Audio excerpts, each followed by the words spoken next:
এক গভীর জঙ্গলে এক বিশাল দেহী বাঘ থাকত। তার যেমন রাগ তেমনি ছিল তার বোকামি। অন্যদিকে সেই জঙ্গলের এক কোণে থাকত এক শেয়াল, যে নিজেকে সর্ববিদ্যার বিশারদ বলে পরিচয় দিত। বনের পশুরা তাকে আড়ালে পণ্ডিত বলে ডাকত। এক চৈত্র মাসের দুপুরে বাঘ একটি বিশাল গর্তে পড়ে গিয়ে আটকা পড়ল। গর্তটি ছিল বেশ গভীর। বাঘ শত চেষ্টা করেও উঠতে পারছিল না। এমন সময় সেই গর্তের ওপর দিয়ে পণ্ডিত শেয়াল গুনগুন করে গান গেয়ে যাচ্ছিল। বাঘকে গর্তে দেখে শেয়াল মনে মনে হাসলেও মুখে খুব করুণা দেখালো। বাঘ মিনতি করে বলল, ভাগ্নে পণ্ডিত, আমাকে এখান থেকে বাঁচাও। আমি তোমাকে কথা দিচ্ছি সারা জীবন তোমার গোলামি করব। শেয়াল চিবুক চুলকিয়ে বলল, মহারাজ, আপনাকে বাঁচানো তো শাস্ত্রের বিধান, কিন্তু সমস্যা হলো আপনি তো বেরিয়েই আমাকে জলখাবার বানিয়ে ফেলবেন। আমি আমার 14 গোষ্ঠীর কসম দিচ্ছি, আমি তোমাকে কিছুই করব না।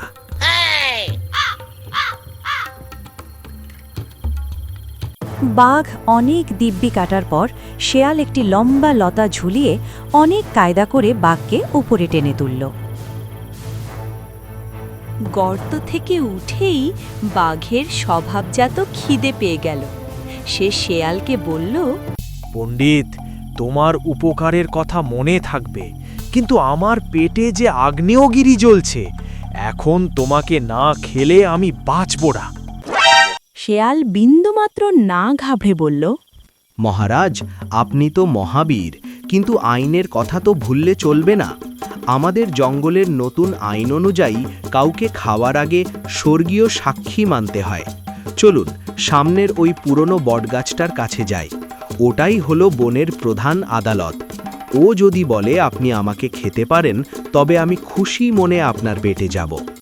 বাঘ ভাবল, বটগাছ আবার কথা বলবে নাকি? পণ্ডিতের মাথায় মনে হয় গোবর পোড়া। সে রাজি হয়ে গেল। তারা বটগাছের নিচে গেল। শেয়াল আগে থেকেই সেখানে গিয়ে গাছের একটি কোটরে নিজের এক বন্ধুকে লুকিয়ে রেখেছিল। শেয়াল চিৎকার করে বলল, হে বনস্পতি, আপনিই বিচার করুন। এই বাঘকে আমি গর্ত থেকে বাঁচিয়েছি, এখন সে আমাকেই খেতে চায়। এটা কি ন্যায়? গাছের ভেতর থেকে গম্ভীর গলায় আওয়াজ এলো, অধর্ম, ঘোর অধর্ম।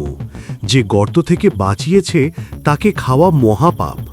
তবে বাঘ যদি প্রমাণ করতে পারে যে সে আসলেই ওই গর্তে ছিল এবং অসহায় ছিল, তবেই সে নির্দোষ প্রমাণিত হবে।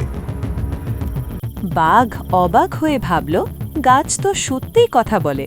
সে প্রমাণ দেবার জন্য মরিয়া হয়ে উঠল। সে বলল, পণ্ডিত, চলো সেই গর্তের কাছে।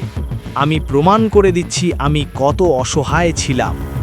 তারা আবার সেই গর্তের কাছে ফিরে গেল। শেয়াল বলল,